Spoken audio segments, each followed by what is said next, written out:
मंगल Lakshmi serial के आने वाले ट्रैक में आपको देखने मिलेगा कुछ ऐसा, जिसके बाद मंगल और ईशाना आएंगी आमने सामने। जी बिल्कुल, जैसे कि आपने देखा ही था कि मंगल अपनी बेटी ईशाना को बचाकर घर ले आएगी, जिसके बाद मंगल का सारा गुस्सा फूटेगा सौम्या के ऊपर। आज इसी की फुल अपडेट लेकर आई हूँ मैं इस वीडियो में, इसलिए वीडियो को बिना स्किप के अंत तक ज़रूर देखिएगा। और अगर आप हमारे चैनल द फिल्मी रासलीला पर नए हैं तो सब्सक्राइब करना बिल्कुल भी ना भूलें। तो चलिए देरी ना करते हुए आज की इंटरेस्टिंग वीडियो को स्टार्ट करते हैं। जैसा कि आपने लास्ट एपिसोड में देखा ही था कि मंगल अपनी बेटी ईशाना को बचाकर ले आती है इतनी मुसीबतों से बाहर। इसी बीच मंगल कहीं ना कहीं कपिल से भी नाराज हो जाती है। इधर आदित्य मंगल का पूरा सपोर्ट करता है अपनी बच्ची ईशाना को बचाने में, तो कहीं ना कहीं मंगल और आदित्य एक दूसरे के करीब आ जाते हैं।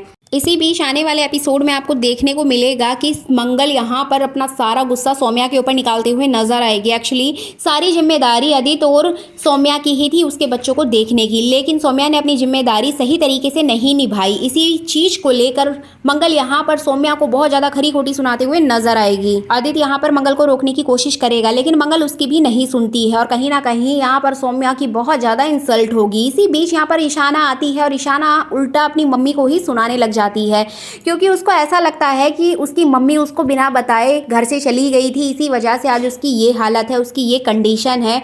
और इसमें सौम्या की कोई गलती नहीं है, सौम्या ने तो उसको पाला है, मतलब अक्षत और ईशाना को पाल पोस कर यहाँ तक पहुँचाया है। तो कहीं ना कहीं वो सौम्या का सपोर्ट करती है और मंगल के अगेंस्ट खड़ी हो जाती है। अब यहाँ पे घर के सभी सदस्य होते हैं, कुसुम भी कुछ नहीं कह पाती है, साथ ही आदित्य भी कुछ भी नहीं कह पाता है, जबकि हम सभी जानते हैं प्रीवियस एपिसोड में हमने देखा ही था कि मंगल को निकालने के पीछे सबसे बड़ा हाथ आदित्य और सौम्या का ही था, लेकिन आदित्य यहाँ पर चुप रहता है।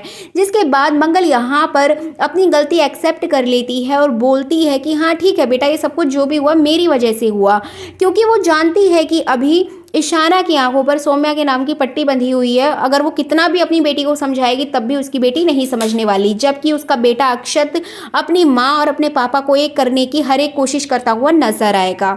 तो इसके चलते आने वाले ट्रैक में आपको देखने को मिलेगा कि मंगल यहाँ पर आदित्य से बात करेगी कि उसे उसके बच्चों की कस्टडी चाहिए। जो कुछ भी उसने किया है उस गलती को सुधारने के लिए वो अपने बच्चों को फिर से अपने पास लेकर आएगी और अपने बच्चों के साथ एक नई ज़िंदगी की शुरुआत करना चाहती है। इसके लिए उसे अपने बच्चों की कस्टडी चाहिए। वो कोर्ट जाएगी और कोर्ट में केस फाइल करेगी, तो इस तरीके की वो बातें करते हुए नजर आएगी। लेकिन आदित्य यहाँ पर उसको साफ तौर पर मना कर देगा, उसको बोलेगा कि देखो बच्चे अभी स्कूल जाते हैं और इस तरह से अगर तुम कोई केस करती हो तो बच्चे डेली कोर्ट का चक्कर कैसे लगाएंगे, उनकी ज़िंदगी खराब हो जाएगी। तुम यही चाहती हो कि बच्चे पढ़ाई लिखाई ना करें और सिर्फ इस कोर्ट कचहरी के चक्कर में पड़े रहें।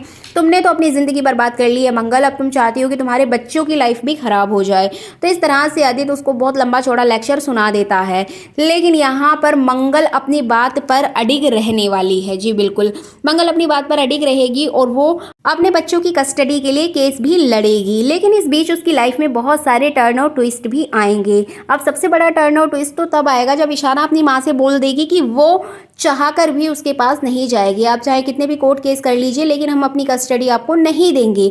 मतलब जब तक बच्चे ही अपनी माँ के पास नहीं जाना चाहेंगे तो इसमें कोर्ट भी कुछ नहीं कर सकता। तो कहीं ना कहीं मंगल खुद को बहुत अकेला लाचार समझेगी, क्योंकि उसके पास सब कुछ होते हुए भी कुछ नहीं होगा। इधर बात करें कपिल की, तो कपिल के हाथ में चोट लग जाती है, जिसको देखकर उसकी माँ बहुत ज़्यादा परेशान हो जाती है और कहीं ना कहीं उसको ये चीज़ समझ आती है कि कपिल मंगल को लेकर बहुत ज़्यादा पॉजिटिव है, इसीलिए वो बात बात पर उसकी हेल्प करता है और उसके साथ खड़ा रहता है।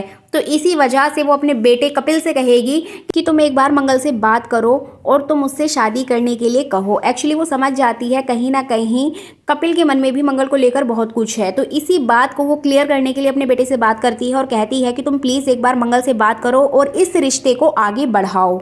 इसके अलावा जैसे कि हम सब लोग जानते ही हैं कि यहाँ पे जो कपिल है वो ऑलरेडी डाइवोर्सिव है। इसकी भी एक कहानी अलग आपको दिखाई जाएगी, जिसमें कि कपिल की शादी हो जाती है लेकिन उसकी बीवी से उसका तलाक हो जाता है। इसके पीछे की क्या वजह थी वो तो हमें आने वाले ट्रैक में ही पता चलेगा। और कहीं ना कहीं इसी वजह से जो कपिल होता है उसका मन शादी से हट जाता है, लेकिन मंगल को देखकर फिर से उसके मन में ये उम्मीद जागी है। अब देखना इंटरेस्टिंग होगा कि क्या यहाँ पर प्रतिमा कपिल और मंगल को एक कर पाएगी या फिर मंगल अपने बच्चों की कस्टडी के लिए लड़ पाएगी। यहाँ पर एक दो कहानियाँ आपको देखने को मिलेंगी, दोनों ही अपनी ज़िंदगी में लड़ते हुए नजर आएंगी। अब देखना इंटरेस्टिंग होगा कि इनमें से कौन जीतता है और कौन हारता है। सो फाइनली ये थी अपकमिंग एपिसोड की फुल अपडेट। ये वीडियो अच्छी लगी है तो लाइक कर दीजिएगा, चैनल पर नए हैं तो सब्सक्राइब करना बिल्कुल भी ना भूलें। Thank you so much for watching this video.